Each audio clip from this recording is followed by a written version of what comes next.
Hello everyone, I hope you all are doing well and studying well and I am also fine. So we were doing Laxmikant, ठीक है, जिसमें हम हर एक chapter को एक एक वीडियो में कंप्लीट कर रहे थे और हमने 5 चैप्टर कंप्लीट कर चुके हैं इसके historical background, framing of constitution, union and it's territories, preamble और सिटीजनशिप चैप्टर हमने स्किप कर दिया था और अब हमने फंडामेंटल राइट्स इसका शुरू करा था, जिसकी आई थिंक ऑलरेडी 2 वीडियोस आ चुकी है क्योंकि काफ़ी लेंदी चैप्टर है ये। तो ये फंडामेंटल राइट्स की 3rd वीडियो है। सो आर्टिकल 24 तक जो राइट अगेंस्ट एक्सप्लॉयटेशन के आर्टिकल 24 तक हम कंप्लीट कर चुके हैं। आज के लेक्चर में हम बाकी के रिमेनिंग फंडामेंटल राइट्स और जो रिट्स होती है उनके बारे में पढ़ेंगे। So let's start. तो सबसे पहले अब राइट अगेंस्ट एक्सप्लोइटेशन ख़त्म हो चुका है एंड अब right to freedom of religion शुरू हो रहा है। इसमें 4 राइट्स हैं, 25, 26, 27 एंड 28, ठीक है। सो आर्टिकल 25 हम पढ़ते हैं। सो आर्टिकल 25 क्या बोलता है?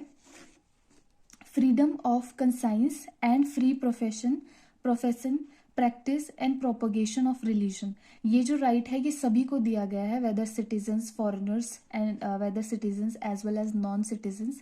इसमें क्या है? Freedom of conscience. इसका मतलब कि आप अपने जो रिलेशन है गॉड के साथ में वो खुद के हिसाब से मोल्ड कर सकते हैं, ठीक है। और राइट टू प्रोफेस मतलब आपके जो व्यूज़ है उसको डिक्लेयर कर सकते हैं। राइट टू प्रैक्टिस, ठीक है, जो भी आप अपने व्यूज़ के हिसाब से, अपने बिलीफ के हिसाब से, जैसे भी आप रिचुअल्स है, जो भी आप परफॉर्म करना चाहते हैं वो परफॉर्म कर सकते हैं। राइट टू प्रोपेगेट, इसका मतलब कि आप अपने व्यूज़ ट्रांसमिट भी कर सकते हैं, अपने व्यूज़ को लोगों को बता भी सकते हैं, बट ऑफकोर्स जबरन कन्वर्जन नहीं करवा सकते आप किसी का भी।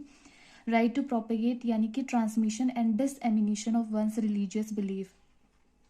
सो ये आर्टिकल 25 है, ये सिर्फ रिलीजियस बिलीफ की बात नहीं करता, ये सिर्फ ये रिलीजियस प्रैक्टिसेस की भी बात करता है, इन दोनों के बारे में बात करता है, ठीक है। सो ये फ्रीडम ऑफ रिलीजन देता है बेसिकली हमें।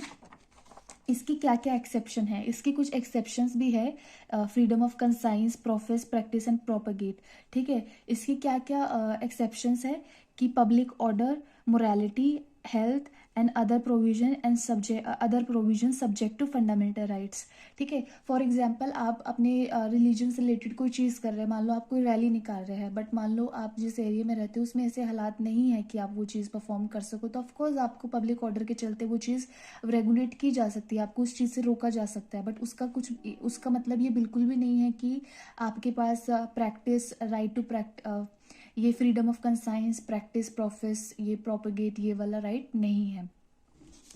Now moving to article 26। तो जैसे आर्टिकल जो 25 है वो इंडिविजुअल को दिया जा रहा है, एक राइट हर एक इंडिविजुअल को दिया जा रहा है। ये जो राइट है ये रिलीजियस डिनोमिनेशन की बात करता है। ये राइट किसको दिया जा रहा है? हर रिलीजियस डिनोमिनेशन को, कि एवरी रिलीजियस डिनोमिनेशन और any of its section shall have following rights. क्या राइट होंगे उस रिलीजियस डिनोमिनेशन के? तो सबसे पहले हम यही देख लेते हैं कि रिलीजियस डिनोमिनेशन होता क्या है।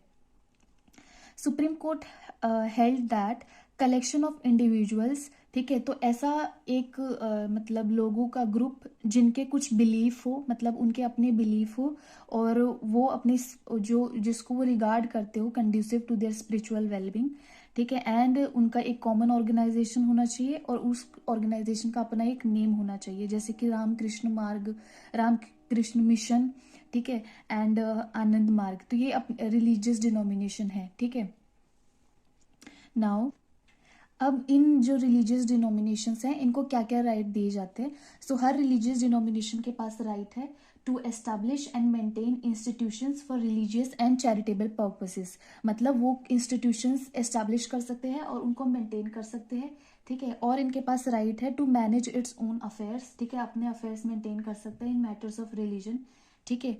इनके पास राइट है to own and acquire movable और इमूवेबल प्रॉपर्टी, और इनके पास राइट है कि ये अपनी ऐसी प्रॉपर्टी को एडमिनिस्टर कर सकती है, ठीक है। सो इसकी जो एक्सेप्शंस है वो सेम है, public order, morality and health, but not subject to other provisions relating to fundamental rights. इसमें क्या है, ये भी एक वो है, and other provisions subject to fundamental rights, ये भी उसकी एक्सेप्शन है कि और कोई प्रोविजन होता है जो फंडामेंटल राइट्स से रिलेटेड, तो वो भी इसकी एक्सेप्शन हो सकता है, बट इसकी नहीं हो सकता है। इसकी 3 ही एक्सेप्शंस है, public order, morality and health. ठीक है, ये जैसे एसएससी वगैरह के एग्जाम हो गया जिनमें वन लाइनर क्वेश्चन आते हैं, उनमें ऐसी कंसेप्चुअल क्लैरिटी से रिलेटेड चीज़ें आपसे नहीं पूछी जाएगी, बट आप ऐसा कोई एग्जाम दोगे ना जिसमें डिटेल में पूछा जा रहा है, वहाँ पे ऐसी छोटी छोटी चीज़ों पे भी ध्यान दिया जाता है, तो आप उसको एकदम डिटेल में, और आपको क्लैरिटी होगी ना हर आर्टिकल की, तो ही आप उसको वहाँ पे आंसर कर सकते हो। ठीक है, now moving to article 27। Yes, article 27 क्या बोलता है, freedom from taxation for promotion of religion, that no person shall be compelled to pay any tax for the promotion or maintenance of any particular religion or religious denomination. It prohibit only levy of tax and not a fee. Fee is to provide services or safety measures. इसका मतलब क्या है कि हम जो tax भी पे करते हैं, इनफैक्ट वो भी गवर्नमेंट किसी एक पर्टिकुलर रिलीजन के प्रमोशन के लिए यूज नहीं कर सकती है। ठीक है, हालांकि इसका मतलब ये नहीं है कि गवर्नमेंट किसी रिलीजन पे काम ही नहीं करेगी। ठीक है, बहुत सारे मंदिर बनाए जाते हैं, बहुत सारी रिलीजियस एक्टिविटीज़ में वो किया जाता है, बट वो डिस्क्रिमिनेटरी नहीं होता कि किसी एक पर्टिकुलर रिलीजन के लिए ही किया जाएगा। वो जो एक्टिविटीज़ है वो सारी रिलीजन के लिए गवर्नमेंट कर सकती है, बट एक रिलीजन के प्रमोट करने के लिए टैक्स कलेक्शन नहीं कर सकते। लेकिन टैक्स नहीं कलेक्ट कर सकते, बट फीस कलेक्ट कर सकते हैं। फॉर एग्जांपल, हम बहुत सारे तीर्थ स्थल पे जाते हैं, मंदिरों में जाते हैं, वहाँ कुछ आपसे फीस लेते होंगे, तो वो फीस आपसे वो रिलीजन को प्रमोट करने के लिए नहीं ले रहे। जो वहाँ पे आपको सुख सुविधाएं दी जाती है वो उनके लिए आपसे वो जो मिनिमम चार्जेस लिए जाते हैं। ठीक है, सो टैक्स नहीं कलेक्ट कर सकते, बट आपसे फीस लेवी की जा सकती है। ठीक है, now moving to article 28। So article 28 क्या कहता है, freedom from attending religious instructions in certain education institutions. ठीक है, कि किसी आप कुछ जो सर्टेन एजुकेशन इंस्टीट्यूशंस है उनमें किसी भी प्रकार की रिलीजियस इंस्ट्रक्शन नहीं दी जाएगी। ठीक है, अब आपको हम समझते हैं वो एजुकेशनल इंस्टीट्यूशंस कौन कौन से होंगे। ठीक है, सो इस आर्टिकल ने बेसिकली जो एजुकेशन इंस्टीट्यूशंस है उनको 4 कैटेगरीज में डिवाइड किया है। सो फर्स्ट वाले कौन से हैं, वो एजुकेशनल इंस्टीट्यूशंस जो हुली ओन्ड बाय स्टेट, जिनको स्टेट ओन करता है पूरी तरीके से। ठीक है, वो जैसे कि गवर्नमेंट स्कूल हो गए। दूसरे टाइप के स्टेट वो जिनको सिर्फ स्टेट एडमिनिस्टर करता है, बट उस पर जो पैसा है वो किसी और ने दिया है, but establish under trust and endowment.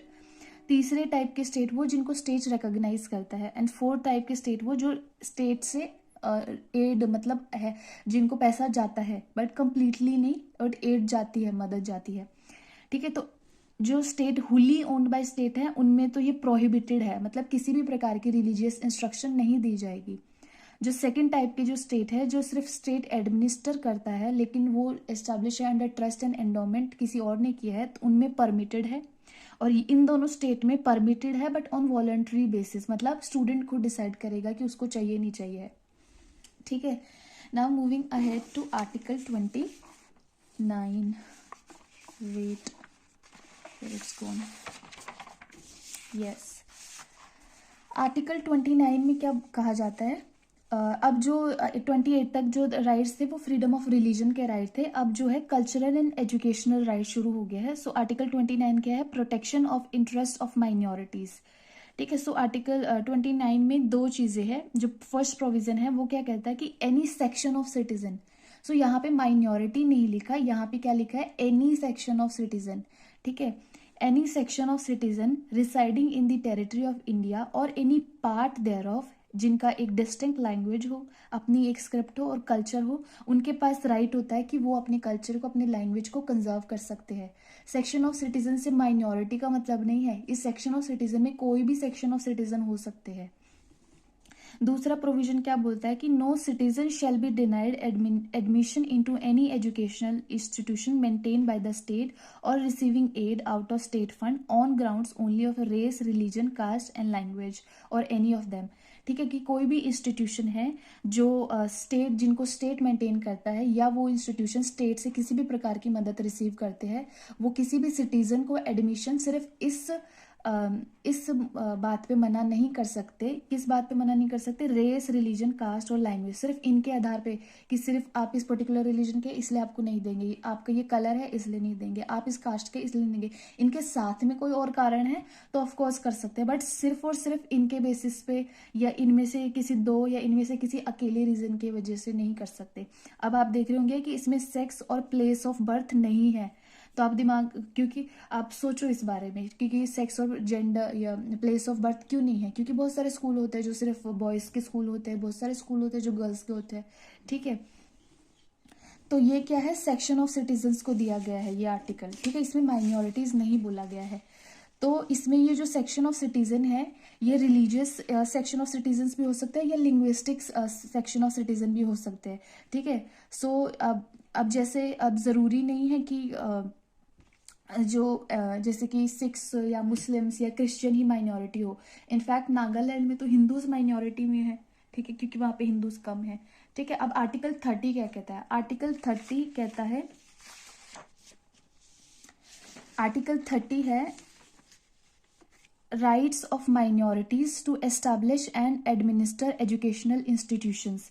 That जो भी माइनॉरिटीज है, चाहे रिलीजन के बेसिस पे है जो, या लैंग्वेज के बेसिस पे है, उनके पास राइट है to establish and administer educational institution of their choice, कि वो अपने चॉइस के एजुकेशनल इंस्टीट्यूशंस जो है वो एस्टैब्लिश और एडमिनिस्टर कर सकते हैं। जैसे कि मुस्लिम्स के ये वो अलग स्कूल होते हैं, क्या बोल, मदरसाज, ठीक है। सो वो उनके अपने स्कूल्स होते हैं जो, जिनको वो अपने हिसाब से एडमिनिस्टर करते हैं, ठीक है।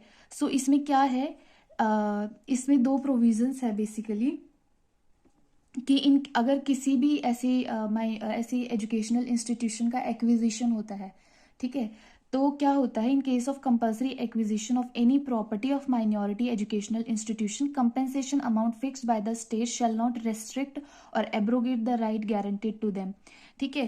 कि जैसे आपको पता है बहुत सारे बार क्या होता है कि कोई कहीं से कोई रोड निकलने वाली है, ठीक है, यहाँ कहीं पे कोई डेवलपमेंट वर्क होने वाला है, तो वहाँ पे अगर बीच में कोई ऐसी बिल्डिंग आ जाती है, या कोई इनफैक्ट घर भी, ठीक है, इनफैक्ट मंदिर भी, जब जयपुर में मेट्रो के निर्माण हुए थे तो वहाँ पे बहुत मंदिर भी तोड़े गए थे, ठीक है। तो ऑफकोर्स डेवलपमेंट प्रोसेस वर्क में कोई ऐसी चीज़ आ जाती है तो उसको एक्वायर कर लिया जाता है स्टेट के द्वारा, और जो भी उनके जो फिर लोगों को ऑफकोर्स कंपेंसेशन दिया जाता है, बट वो ज़रूरी नहीं है, ठीक है। किस किस केस में कंपेंसेशन देना ज़रूरी है वो भी जब हम राइट टू प्रॉपर्टी पढ़ेंगे तब आई टेल यू, ठीक है। तो अगर अगर किसी माइनॉरिटी एजुकेशनल इंस्टीट्यूशन का एक्विजिशन हो रहा है तो उस केस में ये उनका फंडामेंटल राइट है कि उनको कंपेंसेशन दिया जाएगा, एडिक्वेट कंपेंसेशन उनको दिया जाएगा, ठीक है। राइट टू प्रॉपर्टी जब हम पढ़ेंगे तब हम पढ़ेंगे कि कब कब ज़रूरी होता है, ठीक है, कंपेंसेशन देना स्टेट के लिए। ये फंडामेंटल राइट है माइनॉरिटी एजुकेशनल इंस्टीट्यूशंस का। दूसरा प्रोविजन इसका क्या है कि state shall not discriminate against any educational institution managed by a minority, ठीक है, कि किसी भी एजुकेशनल इंस्टीट्यूशन के साथ में स्टेट डिस्क्रिमिनेशन नहीं करेगा।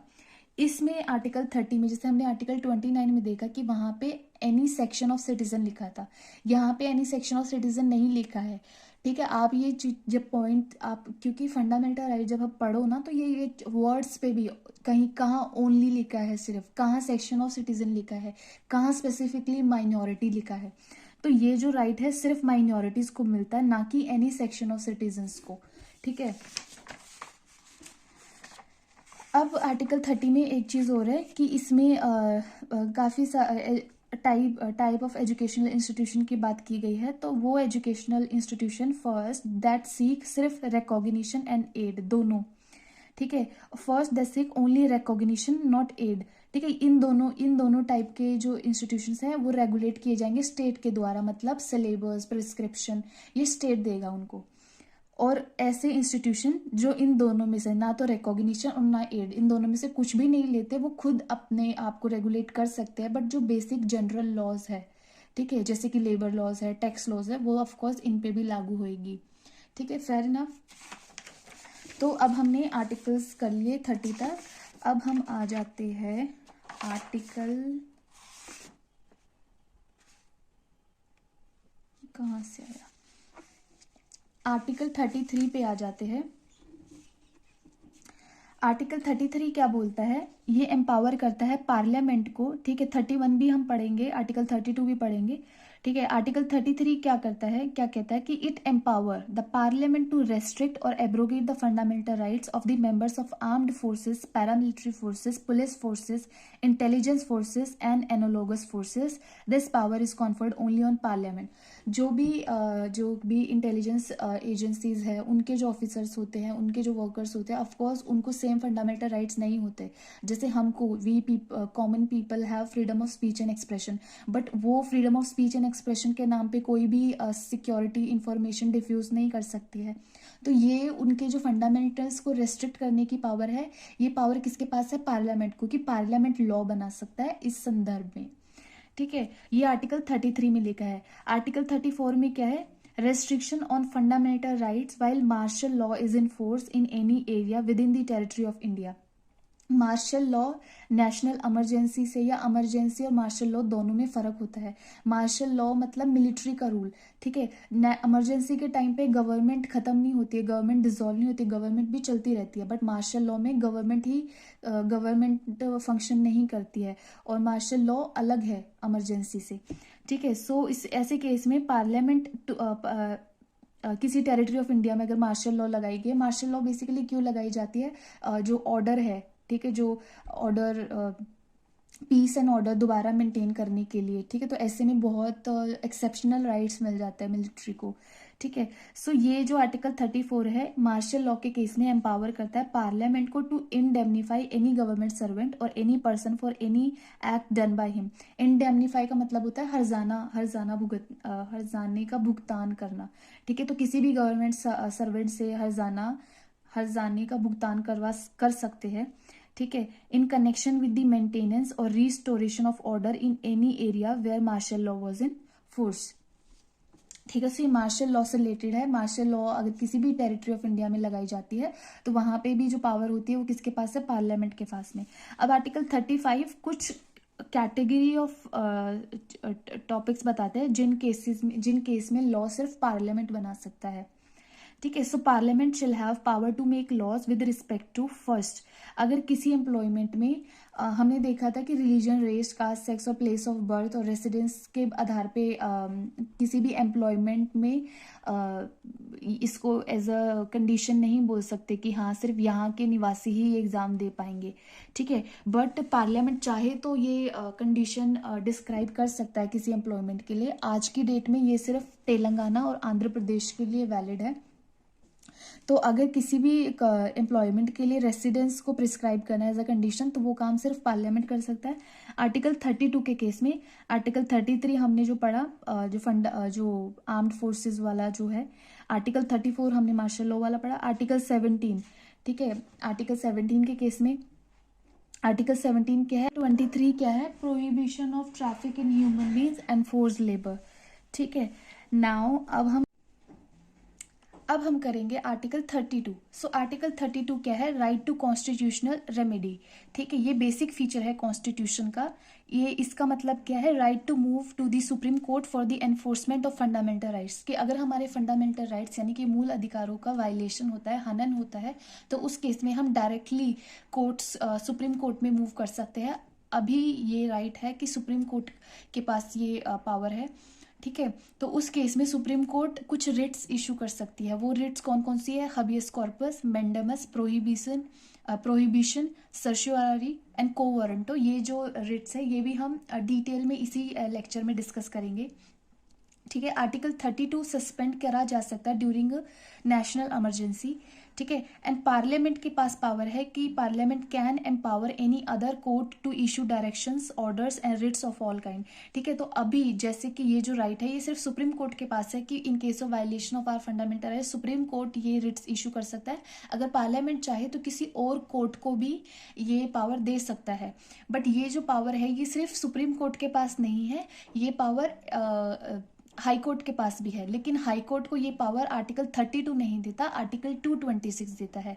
सो आर्टिकल 226 में क्या लिखा है कि high court can issue directions, orders and writs for all kind for the enforcement of fundamental rights or other rights also. ठीक है, तो हाई कोर्ट भी ये रिट्स इशू कर सकता है अगर हमारे फंडामेंटल राइट्स का वायलेशन होता है या किसी और राइट का वायलेशन होता है। तो इससे हमें क्या पता चलता है कि सुप्रीम कोर्ट की जो रिट इशू करने की जो पावर है वो नैरोअर है देन हाई कोर्ट की जो पावर है, क्योंकि सुप्रीम कोर्ट सिर्फ फंडामेंटल राइट्स का वायलेशन होता है तब रिट्स इशू कर सकता है, but high court not only in case of fundamental rights का वायलेशन बट किसी और राइट का वायलेशन होता है तो उस केस में भी कर सकता है। तो मतलब जो हाई कोर्ट की जो रिट इशू करने की जो पावर है वो वाइडर है than that of supreme court, but high court तब रिट इशू कर सकता है जब उस पर्टिकुलर स्टेट की बात हो, मतलब हाई कोर्ट की टेरिटरी की बात हो या कोई और ऐसा कोई चीज़ हुई है जिसमें जो कॉज है उस पर्टिकुलर चीज़ का जो कॉज है उस स्टेट में हुआ है तो वो हाई कोर्ट वो कर सकता है। लेकिन सुप्रीम कोर्ट तो ऑल ओवर द इंडिया के केसेस में रिट इशू कर सकती है। इसका मतलब क्या है, जो टेरिटोरियल जुरिडिक्शन है रिट इशू करने की पावर जो सुप्रीम कोर्ट की टेरिटोरियल जो जुरिडिक्शन है वो सुप्रीम कोर्ट की वाइडर है than that of high court. ठीक है, सो दो चीज़ें हैं इसमें कि high court can issue writs not only for the enforcement of fundamental right but also for any other purpose. This दस writ jurisdiction of supreme court is narrower than that of high court. ठीक है, क्योंकि supreme court सिर्फ fundamental rights के violation के case में कर सकता है और हाई कोर्ट जो है वो अदर राइट्स के केस में भी कर सकता है। और दूसरी चीज़ क्या है कि supreme court against a person और government throughout the territory of India. ठीक है, जबकि जो हाई कोर्ट है वो सिर्फ अपनी टेरिटरी में जुरिडिक्शन कर सकता है नॉट आउटसाइड। ठीक है, और आउटसाइड के केस में तब कर सकता है जब उस जो एक्शन का जो कॉज है वो उस स्टेट में अराइज होता है। ठीक है, सो जो टेरिटोरियल जुरिडिक्शन है स्टेट का सुप्रीम कोर्ट का वो वाइडर है than that of high court. ठीक है, सो जो आर्टिकल 32 है हमने अभी देखा वो एक फंडामेंटल राइट है और आर्टिकल 226 एक डिस्क्रिशनरी राइट है। तो इसलिए अगर हम सुप्रीम कोर्ट के पास जाते हैं, ठीक है, अगर हमारे फंडामेंटल राइट्स का वायलेशन होता है और हम सुप्रीम कोर्ट के पास जाते हैं तो ये सुप्रीम कोर्ट के लिए मतलब ऑब्लिगेटरी है कि उनको रिट इशू करनी ही पड़ेगी, क्योंकि ये आर्टिकल 32 में हमें दी गई है ये चीज़ और वो हमारा फंडामेंटल राइट है। लेकिन आर्टिकल जो हाई कोर्ट है वो आर्टिकल 26 में जो हाई कोर्ट को पावर दी गई है वो हमारा फंडामेंटल राइट नहीं है, तो हाई कोर्ट हमें मना भी कर सकता है। ठीक है, वो पावर जो हाई कोर्ट की है वो डिस्क्रिशनरी है। ठीक है, सो जो सुप्रीम कोर्ट को defender and guarantor of fundamental rights कहा जाता है। ठीक है, तो आपको आई होप समझ आया होगा आर्टिकल 32। ठीक है, सो इसको इसमें बहुत सारे क्वेश्चंस आते हैं तो इसको कंसेप्चुअली आप समझना कि पावर दोनों के पास है, सुप्रीम कोर्ट के पास भी है और हाई कोर्ट के पास भी है, बट जो सुप्रीम कोर्ट के पास पावर है वो हमारा फंडामेंटल राइट है, इसलिए वो सुप्रीम कोर्ट के लिए ऑब्लिगेटरी और हाई कोर्ट के लिए डिस्क्रिशनरी है। ठीक है, और हाई कोर्ट की जो रिट इशू करने की पावर है वो वाइडर है than that of supreme court, क्योंकि high court not only in case of violation of fundamental rights but in case of other rights also issue कर सकता है और सुप्रीम कोर्ट सिर्फ in case of fundamental rights का violation भी कर सकता है। ठीक है, अब हम करते हैं राइट टू प्रॉपर्टी। ठीक है, राइट टू प्रॉपर्टी यस। ठीक है, सो हमें पता है कि पहले आर्टिकल 31 जो था वो राइट टू प्रॉपर्टी था, लेकिन ओरिजिनली पार्ट 3 ऑफ कॉन्स्टिट्यूशन में जो article 19 clause 1 sub clause F and article 31 में राइट टू प्रॉपर्टी हमें दिया गया था, बट 44th अमेंडमेंट एक्ट से उसको रिपील कर दिया गया और एक नया आर्टिकल इंसर्ट किया कॉन्स्टिट्यूशन में। वो कौन सा आर्टिकल था? Article 300A in part 12। ठीक है, इसलिए अब जो राइट टू प्रॉपर्टी है वो एक लीगल राइट है और कॉन्स्टिट्यूशनल राइट है, फंडामेंटल राइट नहीं है। तो इस बात का क्या मतलब है ये अब हम देखते हैं। ठीक है, इसका मतलब क्या है कि it can be regulated without constitutional amendment. ठीक है, मतलब इसे बिना कॉन्स्टिट्यूशन के अमेंडमेंट के रेगुलेट किया जा सकता है, जबकि फंडामेंटल राइट्स को अगर रेगुलेट करना है तो कॉन्स्टिट्यूशनल अमेंडमेंट लगेगा। दूसरा इसका मतलब क्या है, it can be protected against arbitrary executive action but not against arbitrary legislative action. ठीक है, मतलब कोई लॉ बना के इसको चेंज किया जा सकता है। ठीक है, तो अगर इसका वायलेशन होता है तो उसका मतलब क्या है कि हम अगर इसका वायलेशन होता है तो फंडामेंटल राइट्स का वायलेशन हो सकता है, तो हम सुप्रीम कोर्ट के पास जा सकते हैं, वो हमारा फंडामेंटल राइट है। बट चूंकि राइट टू प्रॉपर्टी अब एक फंडामेंटल राइट नहीं रहा तो अब हम सुप्रीम कोर्ट के पास नहीं जा सकते अगर इस राइट का वायलेशन होता है। अब हम सिर्फ हाई कोर्ट के पास जा सकते हैं अंडर आर्टिकल 226।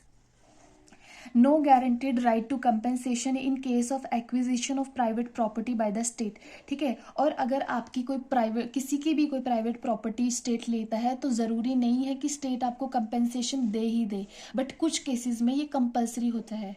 ठीक है, किन केसेस में कंपलसरी होता है कि अगर स्टेट आपकी कोई प्रॉपर्टी ले रही है तो स्टेट को मुआवजा या पैसा जो देना पड़ेगा। ठीक है, किन केसेस में होता है, एक तो हमने आर्टिकल 20 आई थिंक 30 और आई थिंक 29 में ये था कि जब स्टेट एक्वायर करता है माइनॉरिटी एजुकेशनल इंस्टीट्यूशन की प्रॉपर्टी तो उसके स्टेट के लिए ये कंपलसरी है कि उनको जो है कंपेंसेशन देना पड़ेगा। दूसरा केस कौन सा है, जब स्टेट एक्वायर करता है land held by a person under his personal cultivation and the land is with in the statutory ceiling limit.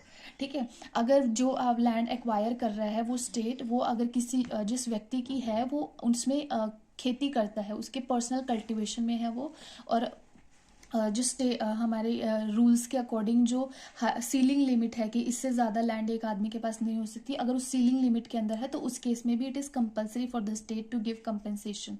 ठीक है, सो ये दो इसकी वो है। ठीक है, आपको ये याद रखना है। ठीक है, सो ये था राइट टू प्रॉपर्टी का इस टाइम पे क्या स्टेटस है।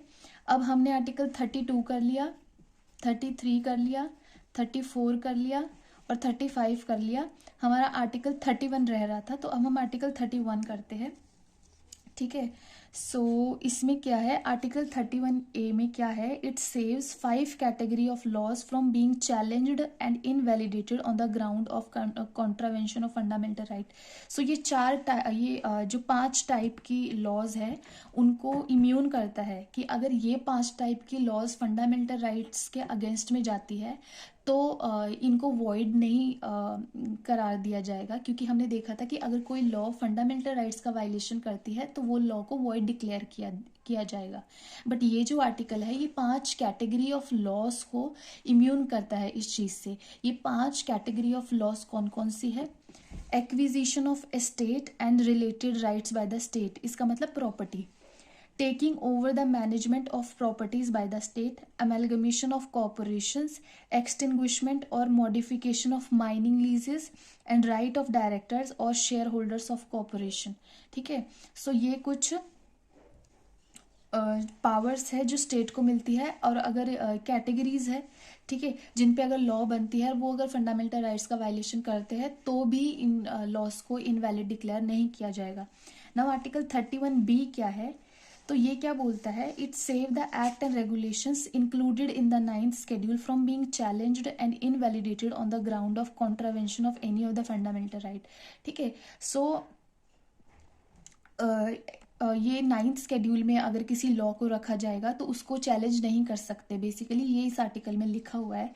बट IRCLO केस में सुप्रीम कोर्ट क्या बोलता है कि there could not be any blanket immunity from judicial review, laws placed under 9th schedule are open to challenge in court if they violate fundamental rights under article 14, 15, 19, 20 और the basic structure of the constitution. ठीक है, तो supreme court क्या बोलता है कि अगर आप किसी भी लॉ को 9th शेड्यूल में रखने मात्र से ही वो इम्यून नहीं हो जाता। जुडिशियल रिव्यू एक बेसिक फीचर है कॉन्स्टिट्यूशन का, और अगर आर्टिकल जो बेसिक फीचर है कॉन्स्टिट्यूशन का आर्टिकल 14, 15, 19, 21 अगर उनको वायलेट करती है तो उसको वॉइड डिक्लेयर किया जा सकता है। ठीक है, अब आर्टिकल 31C में क्या लिखा है, जब मैंने आपको आर्टिकल 14 करवाया था तो मैंने आपको बताया था आर्टिकल 14 की कुछ एक्सेप्शंस थी, उसमें से एक एक्सेप्शन थी आर्टिकल 31C। ठीक है, उसमें मैंने कहा क्या बोला था कि when article 31 clause C comes in article 14 goes out. Article 31C में क्या लिखा हुआ है कि अगर कोई लॉ लेके आई जाती है article 39 clause B and article 39 clause C को इम्प्लीमेंट करने के लिए अगर कोई लॉ लेके आई जाती है और वो लॉ आर्टिकल 14 का वायलेशन करती है तो भी उसको वाइड डिक्लेयर नहीं किया जा सकता। ठीक है, तो ये 39 clause B and article 39 clause C ये दोनों क्या है, डायरेक्टिव प्रिंसिपल और स्टेट पॉलिसी है, जो अब हम फंडामेंटल राइट्स के बाद में जो चैप्टर करने वाले हैं उसमें हम ये दोनों आर्टिकल्स देखेंगे। सो आर्टिकल 31C क्या बोलता है कि no law that seeks to implement the directive principles of state policy specified in article 39 clause B and और C shall be void on the ground of contravention of the fundamental rights conferred by article 14 and 19। मतलब ये जो articles है ये important है, ठीक है। So ये है आर्टिकल 31C। तो इनके कंटेंट में ऐसा क्या है, ये ऐसी क्या चीज़ इम्प्लीमेंट करवाते हैं कि इन आर्टिकल 14 और आर्टिकल 19 दोनों को इनके इम्प्लीमेंटेशन के लिए नेग्लेक्ट कर दिया जाता है, तो वो हम DPSP में पढ़ेंगे, ठीक है। सो यही था, हमने सारा इसमें कंप्लीट कर लिया। अब हम ये भी देख लेते हैं, रिट्स देख लेते हैं, ठीक है। सो 5 तरह की रिट्स होती है। फर्स्ट है हबियस कॉर्पस, इसका मतलब होता है to have the body of. Mandamus का मतलब होता है वी कमांड। प्रोहिबिशन का होता है टू फॉरबिड। सर्चुरारी का होता है टू बी सर्टिफाइड और to be informed. Quo warranto का होता है बाय व्हाट अथॉरिटी और वारंट। अब हम इनको डिटेल में पढ़ते हैं, ठीक है। सो जो हबियस कॉर्पस है, ये एक ऑर्डर है जो कोर्ट के द्वारा इशू किया जाता है जब one person is detained by another person. एक पर्सन को दूसरा पर्सन डिटेन कर लेता है, तो उस केस में, ठीक है, तो कोर्ट ये रिट इशू करता है। तो इसका मतलब है उस आदमी को कोर्ट के सामने पेश किया जाए, ठीक है। फिर कोर्ट जांच करता है कि क्या डिटेंशन लीगल है। अगर इलीगल पाया जाता है तो ऑफकोर्स फिर उस बंदे को छोड़ दिया जाता है, ठीक है। सो ये किन के अगेंस्ट में, ये अब इसमें 2 टाइप के क्वेश्चन आते हैं। एक तो ये कि ये रिट्स किसके अगेंस्ट इशू की जा सकती है और किसके अगेंस्ट इशू नहीं की जा सकती। सो किसके अगेंस्ट की जाती है, against public authority as well as private individual, ठीक है, दोनों के अगेंस्ट ये की जा सकती है। और किन केसेस में नहीं की जा सकती, इन case of when detention is lawful, ठीक है, डिटेंशन लॉफुल है। व्हेन किसी का डिटेंशन करा जाता है because of contempt of legislature और कोर्ट, ठीक है, उस बंदे का डिटेंशन किया गया है in case of detention of contempt of legislature और कोर्ट।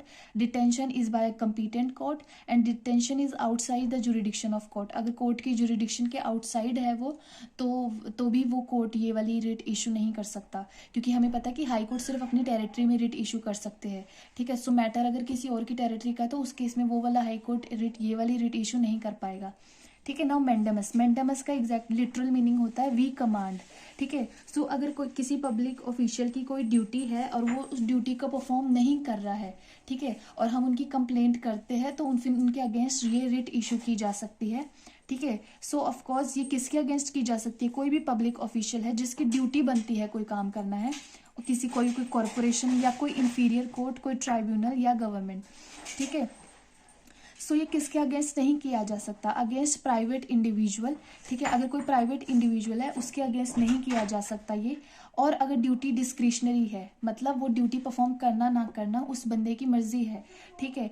प्रेसिडेंट एंड गवर्नर्स के against chief justice of high court acting in judicial capacity और to enforce departmental instruction that does not possess statutory force, ठीक है। तो इन सब cases में ये exceptions है इसकी ना। प्रोहिबिशन क्या है, प्रोहिबिशन में क्या होता है कि अगर कोई जो कोर्ट है वो किसी एरिया में उसका जुरिडिक्शन नहीं है और वो अपनी जुरिडिक्शन को एक्सीड कर रहा है, तो ये हायर कोर्ट द्वारा इंफीरियर कोर्ट के लिए इशू किया जाता है उसको रोकने के लिए, ठीक है, कि हाँ भाई ये तुम्हारी जुरिडिक्शन को एक्सीड कर रहे हो तुम, ठीक है। सो ये बेसिकली प्रोहिबिशन का मतलब है to forbid. So it is issued by a higher court against lower court, ठीक है। सो बेसिकली ये judicial and quasi judicial authorities के अगेंस्ट इशू किया जा सकता है। एक्सेप्शंस क्या है, अगेंस्ट एडमिनिस्ट्रेटिव अथॉरिटीज के अगेंस्ट नहीं कर सकते हैं, ठीक है। लेजिस्लेचर बॉडीज के अगेंस्ट नहीं कर सकते हैं, प्राइवेट इंडिविजुअल्स के अगेंस्ट नहीं कर सकते हैं। अब सर्चुरारी का मतलब क्या है, सर्चुरारी का लिटरल मीनिंग होता है टू बी सर्टिफाइड या टू बी इन्फॉर्म्ड, ठीक है। तो इसमें क्या होता है कि एक हायर कोर्ट एक लोअर कोर्ट से एक केस अपने पास ट्रांसफर करता है।